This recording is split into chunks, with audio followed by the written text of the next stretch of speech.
Pour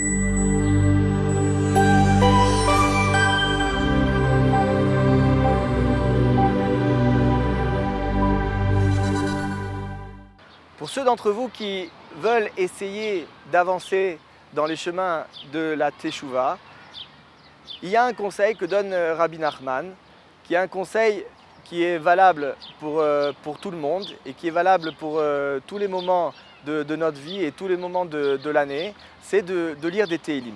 Pourquoi Rabbi Nachman nous conseille de lire des Tehillim? Tout simplement parce que les Tehillim, ça ouvre des portes. Rabbi Nachman explique qu'il y a des gens qui malheureusement n'ont même pas d'éveil pour faire tchouva, c'est-à-dire ils n'ont pas d'élan pour vouloir revenir vers Dieu.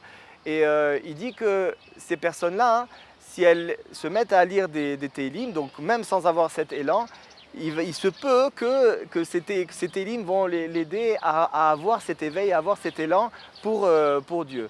Il y a une autre situation où une personne, elle a un éveil, mais elle essaye d'avancer et elle voit que c'est bloqué. Qu'est-ce qui est bloqué en réalité? Ce qui est bloqué, c'est l'entrée de la porte par laquelle elle peut faire tchouva. Il faut comprendre qu'il y a exactement 50 portes de tchouva, 50 portes différentes, 49 portes qui sont dédiées à l'homme. La 50e porte, c'est la porte de la tchouva de Akadosh Baruch Hu.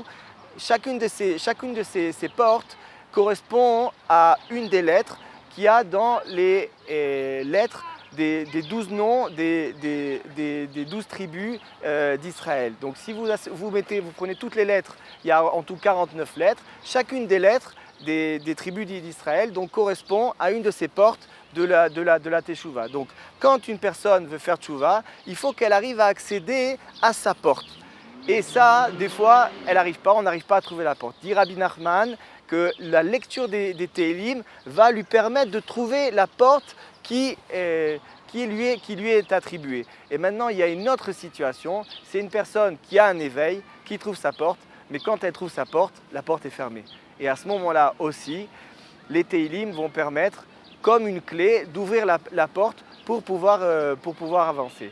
Pourquoi les Tehillim ont tellement de pouvoir? Pourquoi les Tehillim ont tellement de pouvoir pour pousser la personne dans la tchouva et enfoncer tous les obstacles?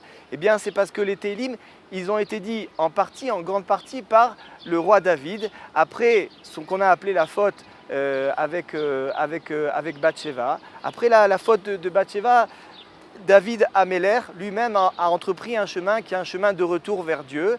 Et nos sages ont dit que David Améler est tombé après avec Bathsheba simplement pour nous montrer le chemin. Avant David Améler et la faute de Bathsheba, il n'y avait pas de chemin véritable pour revenir vers Dieu. Et c'est David, quand il est tombé et qu'il a commencé à pleurer et à prier et à crier vers Dieu et à demander que Dieu le pardonne et donc de le rapprocher de lui à nouveau, ces mots, ces paroles sont devenus les Tehillim. Donc les Tehillim, c'est, si vous voulez, la Hitbo des doutes, David Améler qui a parlé avec Akadosh Baruch Hu, et évidemment c'est Dieu qui a donné chacun des mots à David dans sa bouche par inspiration divine.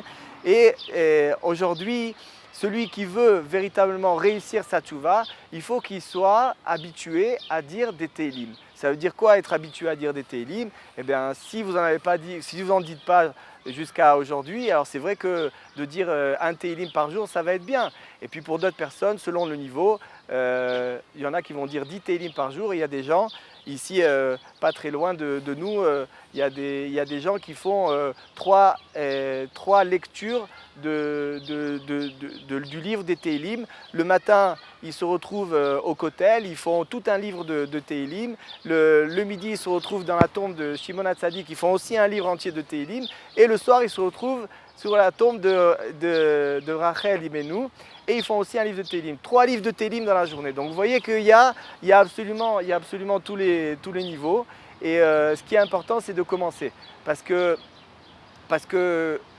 Dieu nous envoie des clés pour pouvoir avancer. Et des grands tzadikim comme Rabbi Nachman et David Ameller nous présentent ces clés pour que nous-mêmes, on puisse véritablement foncer dans notre entreprise de tchouva.